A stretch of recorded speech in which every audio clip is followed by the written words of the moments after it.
Hello, my friends. I welcome you to another episode of Adhitya Talks. And today we are going to interview a very interesting person. Her name is Amna Hyder. She's going to be joining us in a couple of minutes from Massachusetts, USA.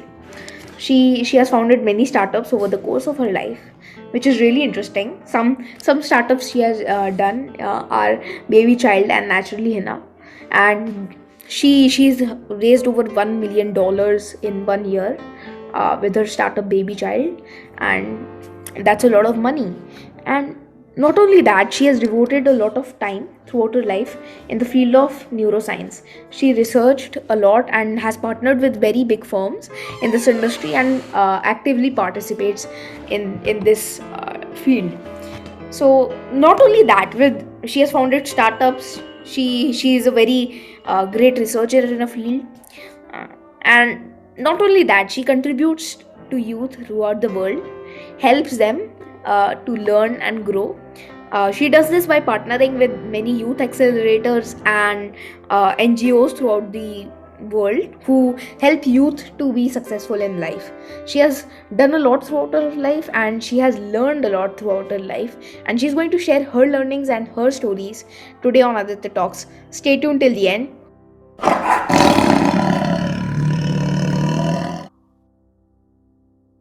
Hello, my friends.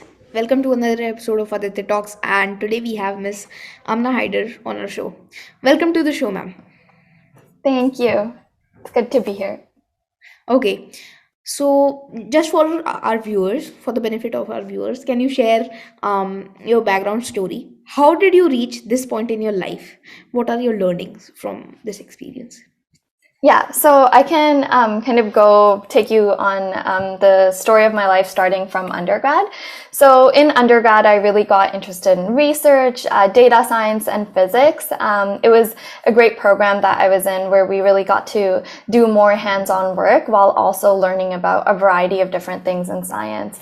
So I was really interested in research, but in my last year of undergrad, I had been offered a job at a bank. So they were working on models to predict the risk that a customer would not be able to pay back their loans.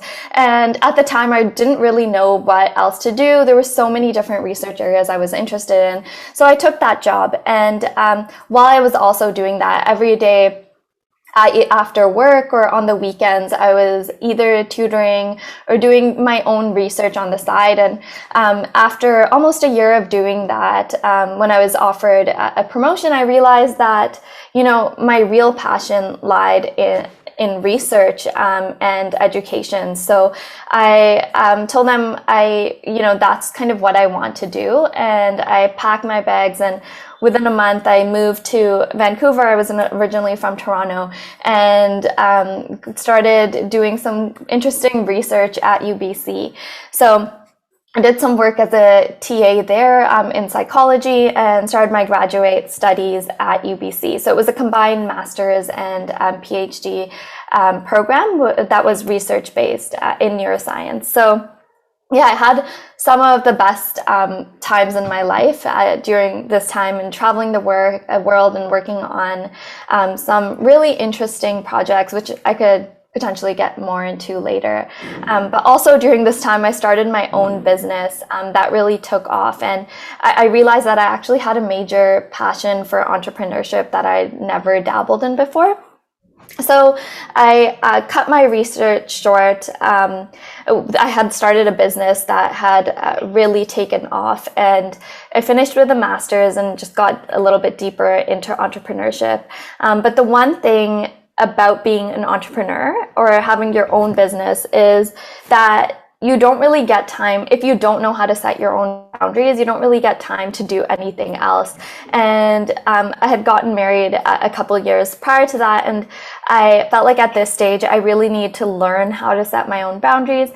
So I thought it would be the best decision for me to just get a job instead in an area I'd like. And that's when I started working at TKS, and it was kind of my perfect job for me, because it tied together all these different things that I was interested in, which was entrepreneurship, which was research and education, because it is this youth accelerator program.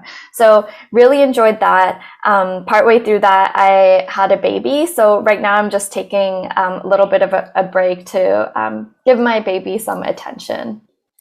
Well, that is really that was a roller coaster of your story, and I hope my viewers you watch till the end and stay tuned.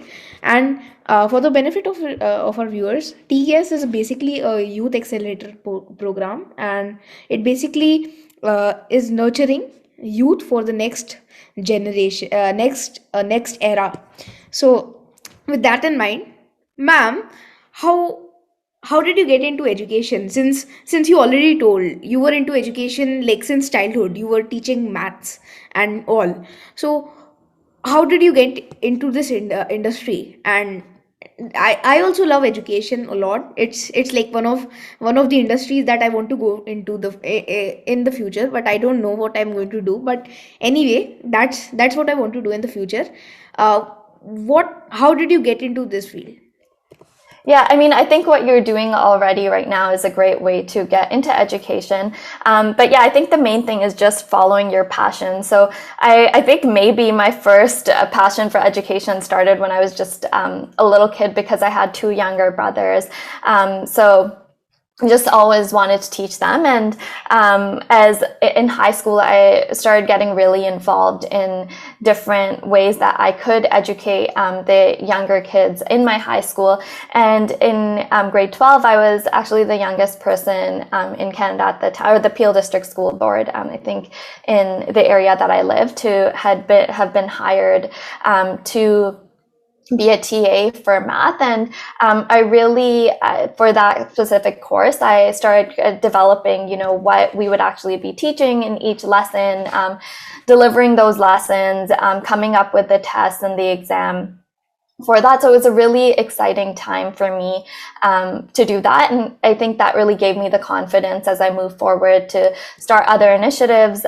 For example, I started an organization called Students Teaching Students in Undergrad, where we would go to a variety of high schools and talk about really interesting things in science that really show the application of what they're learning in their courses to the real world. So as I moved forward, I just started doing more and more of just what I was interested in on the side, not seeing that I could actually make a career out of it.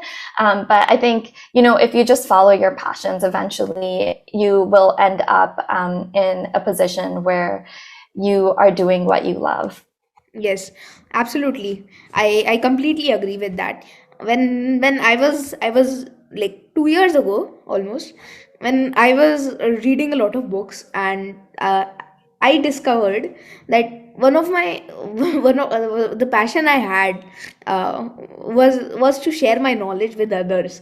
I tried to I always used to read stories and used to share them with my grandma, my parents, and my little sister, and they encouraged me to like start my YouTube channel. And with that, I realized that my passion was in this industry only, and here I am. I went from sharing stories to interviewing people. It's been a great journey.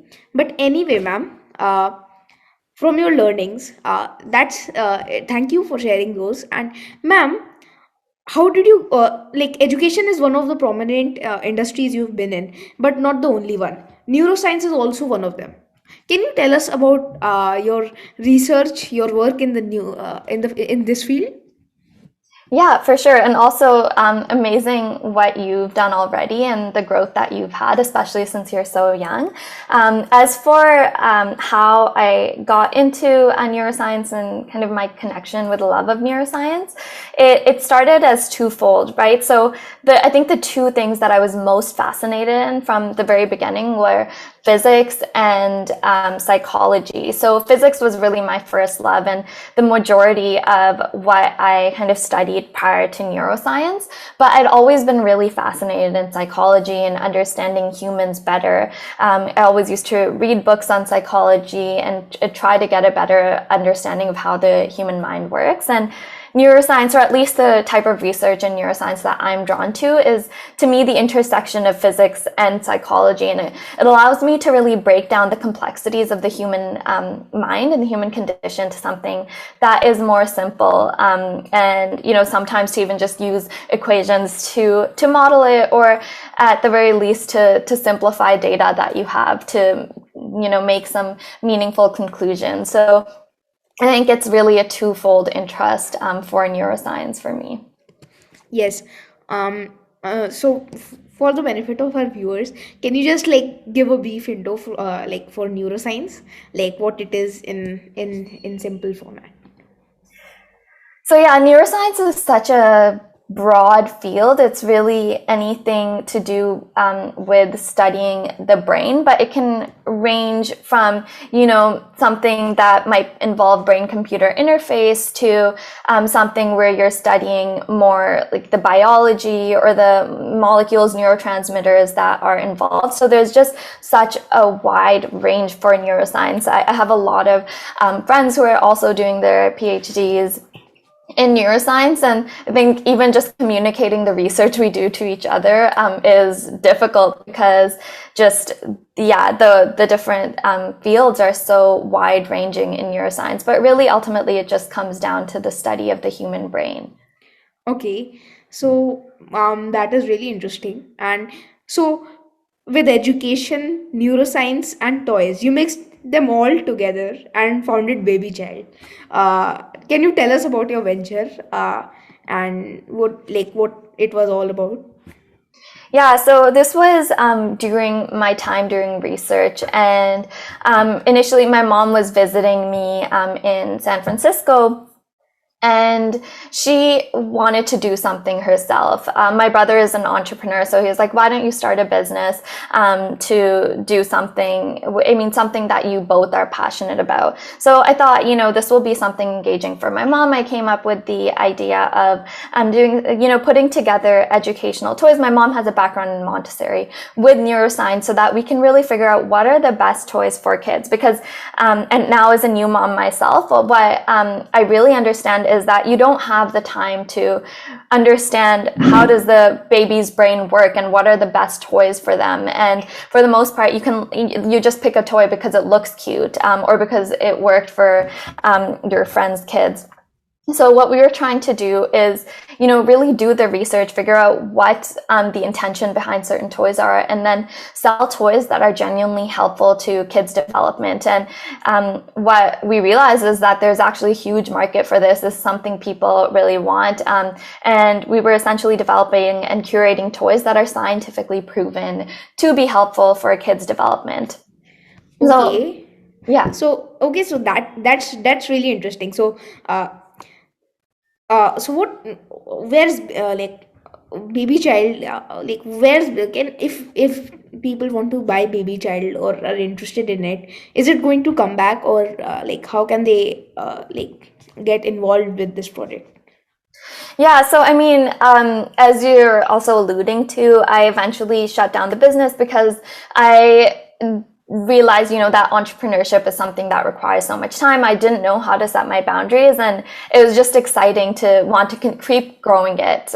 So I put it on pause. We still had employees that were continuing to keep it going, but I think a company always really needs a CEO or someone who's managing it top down. So we just weren't as profitable after I had left. So after a certain point, I made the decision to just put it on pause, put it on hold, and then come back if I had more time.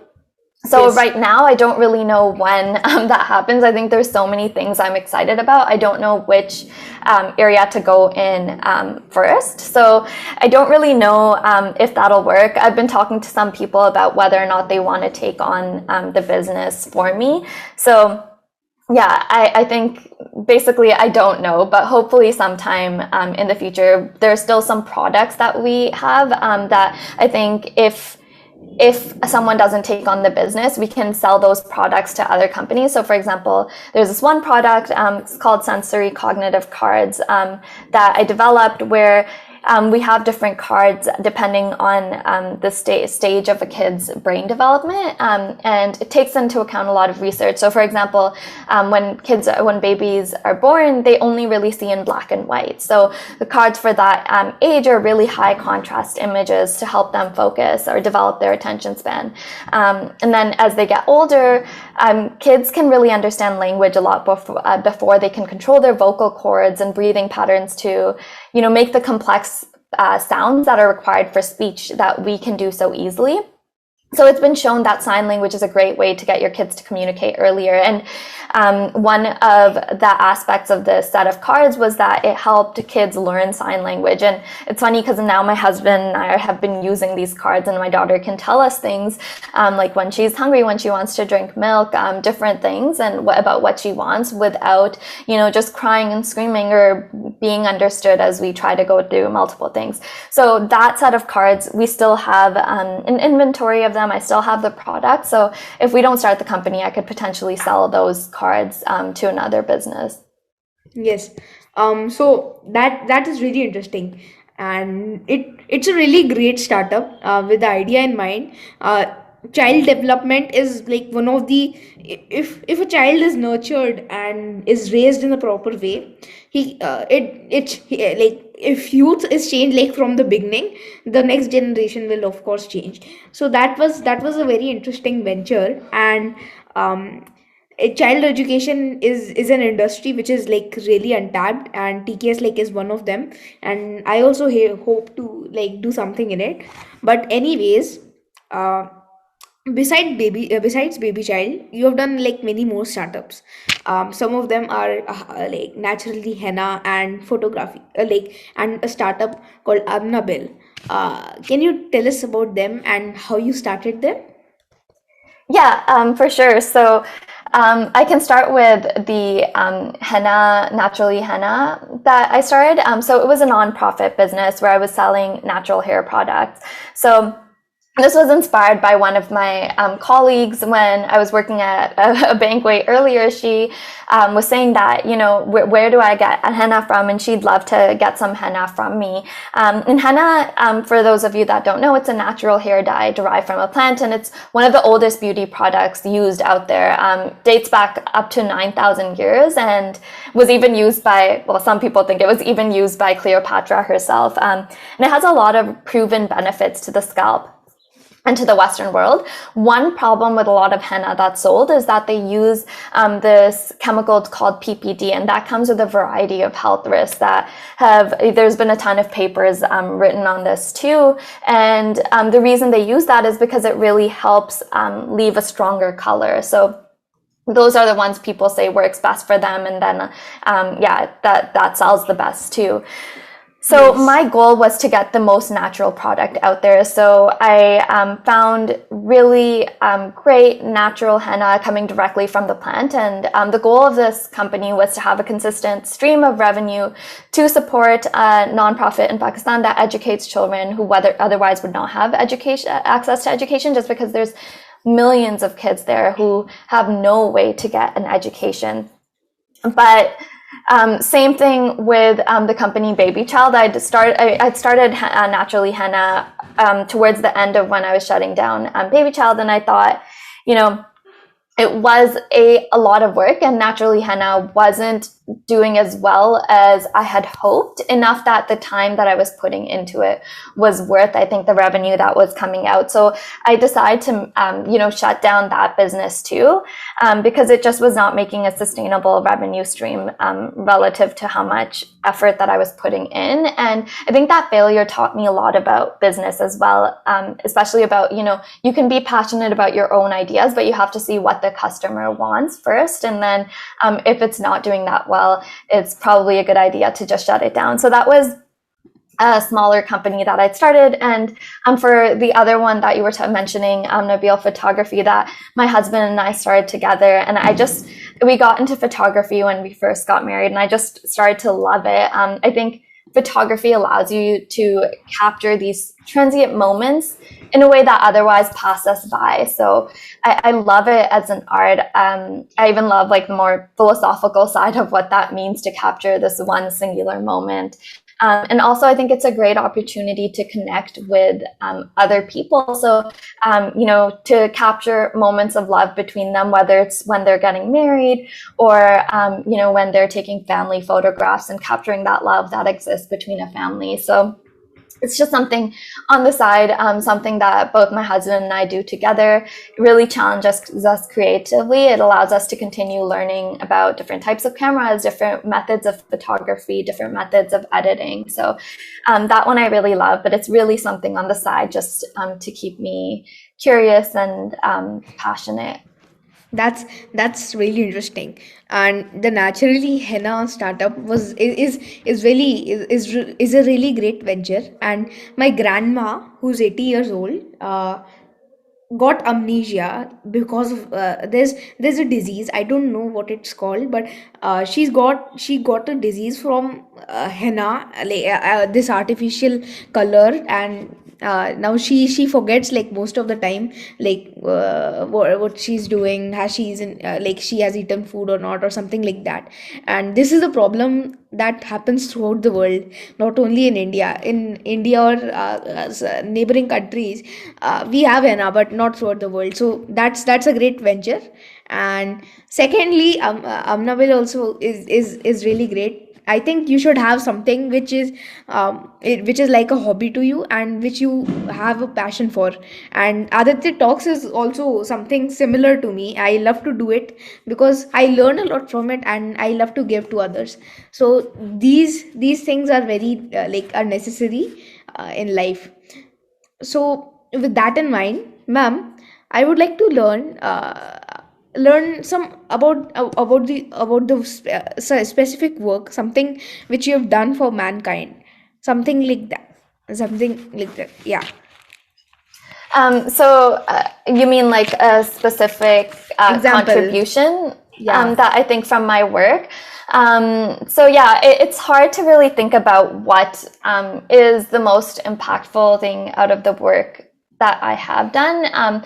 From the research that I've done, especially, I think when we answer research questions, while you're really passionate about them, they're really often the building blocks for more impactful innovation, which is why I like entrepreneurship. Research is something where you're really laying the foundation, but you don't know what will come out of it. And with entrepreneurship, you're kind of taking the things that other people have done, or maybe you've done a bit of research on yourself, and then applying them to things that are genuinely useful. For example, potentially like my cognitive cards. And I think through TKS, that's also an area where we're hoping to teach you guys that, so you can take all these things that people have researched and make them into something meaningful. So I don't know, my journey is just getting started. I'm not sure if anything I've done has made a really significant contribution to mankind in the way that I'd like it to. But I hope that does happen in the future. And I think one of the things I'm most proud of is just the mentorship and education I've provided for others, including in TKS. And just when I see them thrive, and when kids come back to me through TKS, showing me the things that they've accomplished and telling me, different ways that I'd played a role in that, that's what's most exciting for me. Because, you guys are the next generation. I think you guys will be the ones really creating a lot of the change in this world to make things better. Yes. Well, I believe that, like, if you help someone, you'll help everyone. This is like, if you should at least help someone, and that is like, you've like taught children, like, throughout the world, and that is in of itself, like, one of the greatest contributions a person can give towards mankind. And all of those children whom you have taught will remember you for the, like, rest of your life, their lives. And they can be successful because of you. So that, I think, that is a very great thing you have changed in the world. And so you have done like three ventures. Which is, like, out of these three, which is close to your heart? And what one thing is which is common in all of these startups? So I think the one thing that's common is potentially that, it's clear that they're very, very different from each other. Everything that I've done is really like unique. I think the one thing is that they're all driven by curiosity and my passion to learn. I think the reason there's such a wide variety of things that I've done is I'm always trying to learn more in the areas that I haven't yet dabbled in. I think maybe one also consistent theme is the ability to provide something of value and potentially educate people that I've tried to weave into all of the different things that I've tried to do. But yeah, they are quite different. Yes. Well, with this in mind, can you like you have done all these things like in the past. Now, what plans do you have for your future? Any startup you're going to do or something like that? Yeah, so this is, I just took a break a couple months ago, and this is the first time in my life that I've actually taken a proper break without having a job. I'm spending my time with my daughter right now, and I think I'm really thinking through what is that one consistent thing that I want to stick through and devote myself to next. And it's really hard because there's things that I get excited about every day. And, these are conversations that I've been having with my family as well. Like, what is that thing that I'm most passionate about? So I don't get excited by something else and decide to leave it. Yeah, I think like right now I've narrowed it down to either being the PM for a company that I care a lot about, so that I'm managing, basically an entire product end to end, or potentially being the CEO of a company that I want to see through. And, I have a lot of ideas for those. For example, one that I've been thinking about recently is I've also had a couple seizures in the past year that kind of came out of nowhere. And so I've had ideas recently about how to both stop and detect seizures early, especially with my background in neuroscience, something I'm really interested in. And I think it's really important just so people can go about doing, things in their daily lives, like driving safely, taking a bath safely. It's something that affects so many people, which I've come to later find out. So potentially, starting up a company to help with that, or maybe even doing research, becoming a professor. But yeah, basically, I don't know yet, and my goal over the next couple of months is to just really narrow that down. Well, all of these ideas seem very interesting. Good luck with them, and I hope you can do something in the future. I will come for your autograph or something. But with this in mind, also anything you can share from your startup experience, like for young youth who wants to like do something from a young age, who wants to contribute to the world through a startup or something like that. What advice would you give to them? So just in terms of advice on how to grow more in your life, you mean? Yes. In general? Yeah, and you can share your learnings as well. Okay, so I think like the one thing, I don't know about something really specific, but I think, just keep yourself intellectually stimulated, surround yourself by people that are doing better than you. I know a lot of people say that are smarter than you, like you should never be the smartest person in the room. But I think when you start to think about people as smarter and not smart, that is this fixed mindset, right? But you should have a growth mindset where nobody's just inherently smarter. You can have those same accomplishments. So I like to think of it instead as are doing better than you, have more expertise than you in certain areas, and just have the belief that or the growth mindset to believe that you'll get there, and just keep learning from them, stay excited. Thank you. And startup, like for my viewers, startup is like one of the way you can contribute like to the world. And if you want to do something like that, go forward with your plan. Just follow your passion if you have, and just follow it as ma'am said. And also, ma'am, what like you have spent like significant time doing research in the field of neuroscience. Please advise, like if you can give some examples of the research you have done, that would be like really interesting. Yeah, so I have done research in so many different areas. One thing that they all tie to is I used EEG data. So we were always using electrical signals from the brain to kind of detect what activity is going on inside. But yeah, that can be done multiple ways. One of the things that I was working on was figuring out how to detect concussions and their severity early on. Another thing I've been really interested in is how people communicate with each other, how empathy is developed, how they interact with each other and get some social understanding. So for one of my experiments, I literally built a game and a device that would be using two EEGs that could scan people's brains at the same time while playing a variety of interactive games to dig deeper into that. So that was one of the experiments. Another experiment that I was working on for my thesis was just trying to tease apart, how we can understand what people do versus how we can have the empathy to understand their intention. So I really enjoyed my experiments with that. And another area is neurofeedback, which is a sort of a BCI to treat eating disorders and depression. So those are, I think, the three areas that I was most passionate about. Okay, so these things are very interesting, and my viewers, if you want to visit ma'am's website and see all these research, these theses and articles in detail, you can just check them out in the description below. And also, with that in mind, let's continue. Uh, what do you think will be your advice to the children around the world on how they can grow more in their life and learn a lot and get as much successful as they can early on in their life? So I tied on that a little bit earlier about keeping yourself intellectually stimulated and around people that are doing better than you. But I can talk a little bit about one concept, which is tuning into your motivational style and figuring out how to organize your day best. So this is something a little bit longer that I can dig into. Do you want me to dig into all of that right now? Yeah, you can if you want to. Absolutely.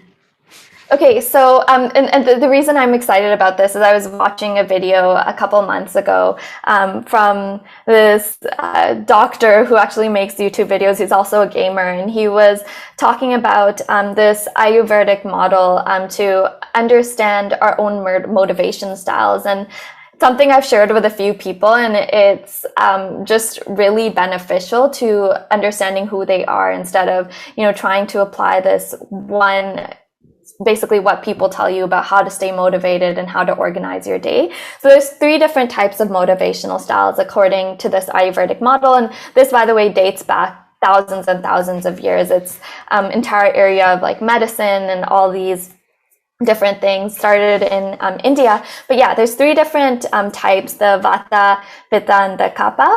So traditionally, I think we think there's just one model of success, and there's a formula you'll follow and you'll be successful.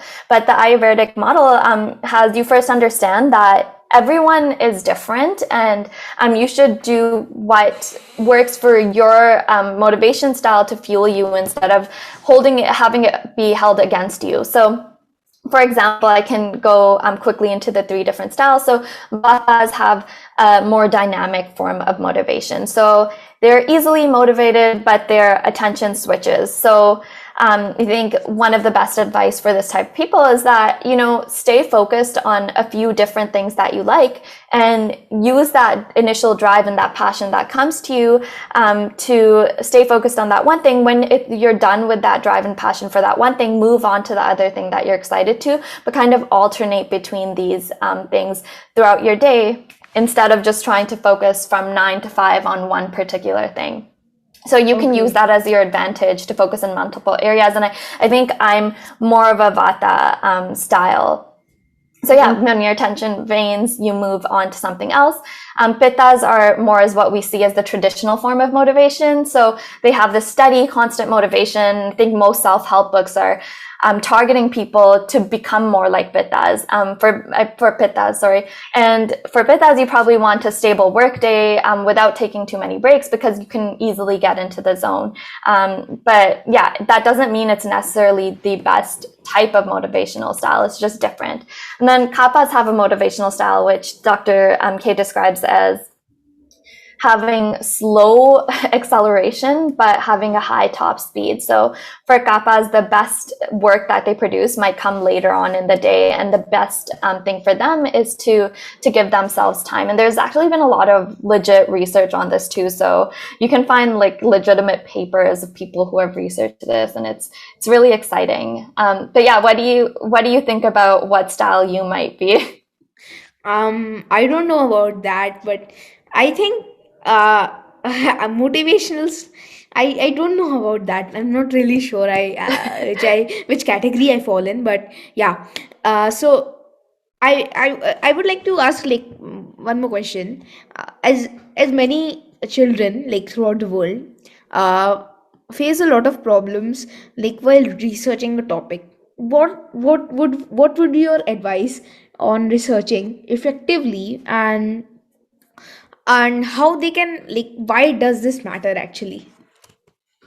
Yeah, so for researching effectively, I think one of the reasons why it matters so much in this day and age is with the internet, it's so easy to get misinformation to spread. The way any algorithm would be built is that the more viewers are responding to a certain article or a certain piece of information, the more likely it is to spread. And that's just kind of, the way a lot of things would work, but it allows false information to spread. So it's really important to dig deep, get the proper research done. So one thing I always do is I go on Google Scholar. I always keep that tab open and just put in keywords to see what I can find in terms of actual papers. And then this is kind of like a secret. I don't know if I should be recommending this to people, but there's a website called SciHub, and the URL keeps changing, where you can get these papers for free. The first thing should be you should try to access them from an educational institute. But if you can't, you can get a lot of these papers for free and then dig deeper to see, is this valid? Is the claim that somebody is making actually valid? And that's super important so that misinformation doesn't spread. Okay, so yeah, so basically, if you like, my viewers, researching is like one of the most important aspects of studying a topic. And if you want to do something, if you're starting a startup, you should know what you're going to do. Research into the field you're going to. So researching is comes to help, like helps you. If you know how to research, it helps you in almost every industry. If you work like in every industry. So if you want to research well, follow these steps. And ma'am, uh, what do you think every child should learn? If habits you think every child should build in the 21st century, so that they can become better human beings for the next generation? One habit. I think for It's not necessarily to one. You can share many, but it's up to you. Okay, I'll give you the first one that comes to my head. I think gratefulness is so important. I know that's not necessarily related to success, but I think a huge part of just success as a person is being happy. And recently there's been a lot of studies showing that suicide rates have been increasing for kids between the ages of 5 and 12 more than they've ever been, which is so depressing. And I think the rates of happiness are just going down. And that's something we need to actively focus on, because there's no point, as being traditionally successful if we're not happy. And I think one habit that I've been trying to incorporate into my daily life is just thinking about, at the end of the day, what are things that I'm grateful for, and like literally writing them down on a piece of paper. So I think that's something everyone should be doing. Every single person has things that they should be grateful for in a day, even if it's just being alive, right? So I think it's really important to start focusing on those things and try to think about new things every day that you are grateful for. Yes.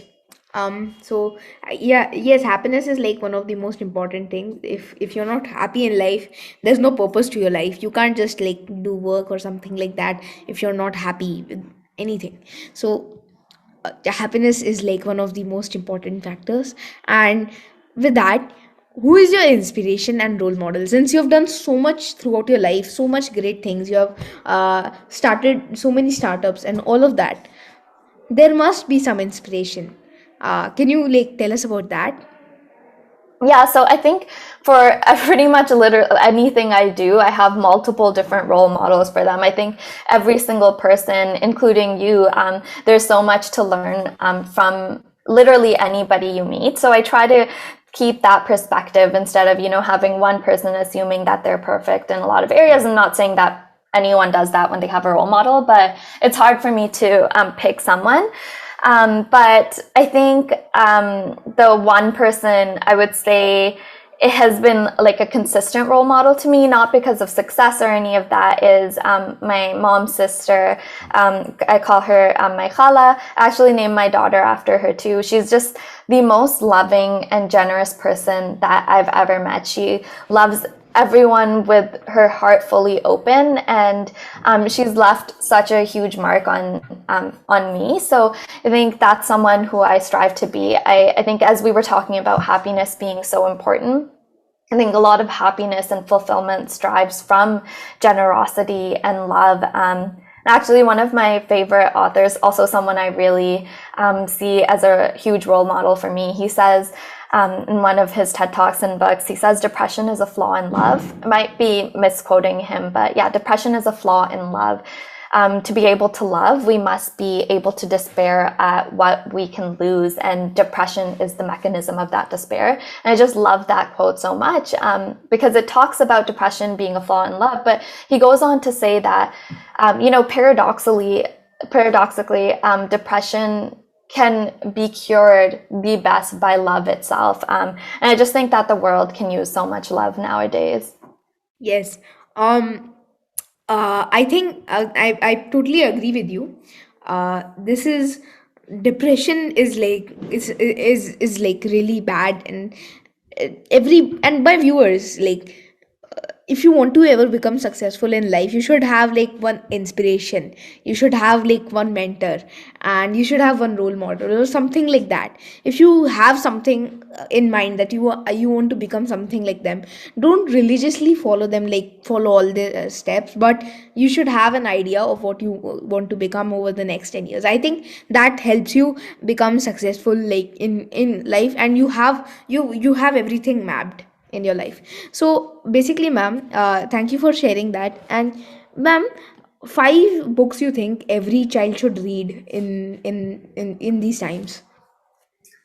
That's an interesting question. I just think reading is so important. I love the ability to, go into a character's perspective and build your own imagination around it, as opposed to movies, which kind of showcase somebody else's imagination or perspective on someone's story. But yeah, overall, I think reading is so important. And I don't want to say, books that I think everyone should read, because I think the main thing is people should read what they're passionate about, right? And sometimes, for example, I was told to read a lot of books in English, and I didn't really English class or by other people, and I just didn't like them as much, and it made me like reading a little bit less. Whereas when I read a lot of books, it's just, I love reading fiction books, for example, but my style or things that I might like might be different than what most people like, so I don't want to prescribe those. One book, though, I think everyone should read is called The Little Prince. It's a French book, so it was Le Petit Prince. I don't know how to pronounce it, but it's been translated to pretty much every single language, and it's super short, so everyone can get through it quickly. And the main concept behind it, or the main message behind it, is how as we grow older, we lose this wonder and curiosity that kids have.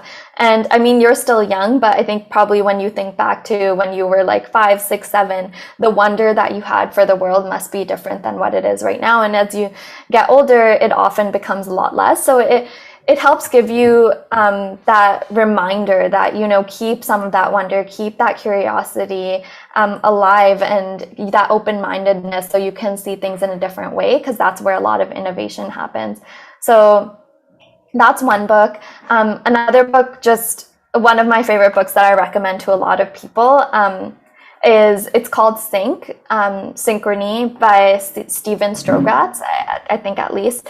And it's about how order emerges from chaos in the universe. So humans are pretty ordered beings, and it kind of goes into how that kind of comes through in the universe, goes into a lot of like maybe some of the physics and the math behind it. And it's just so beautiful to me. It kind of ties in our existence and the beauty of our existence. So it might not be for everyone, but if you're interested in the types of things that I'm interested in, it's the most beautiful book I've ever read. Yes.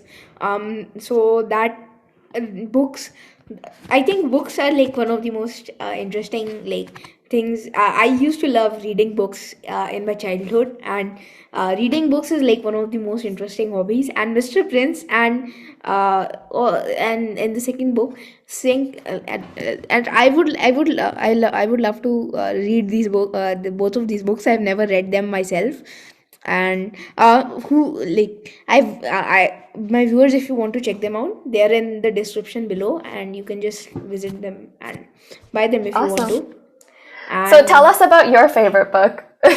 my favorite book, there are many favorite books of mine. It depends on the genre. It's like non-fiction, fiction, and I Yeah. divide. Yeah, so one of my like most interesting books is like uh one of them. The first one would be How to Influence People and Make Friends. It's like one of the best books on behavior, how you can influence people, and that is Yeah. like one of the most important skills according to me. And Thinking Grow Rich is also up there. These two books are like in that range, and I read Harry Potter and these kinds of Yeah. novels as well. Harry Potter is amazing. So I love all kinds of books, and but these two books you mentioned are totally new to me, and I'll check them out as well. Thank you, Awesome. ma'am. Thank you. And lastly, I learned a lot from you today, and my viewers, I hope you also learned a lot. If you have questions for Miss Amna, if we have a second interview, we can address those questions in the next interview. And thank you, ma'am. I learned a lot from you, and I hope I see you in the future. Thank you. Thank you. Likewise. Take care.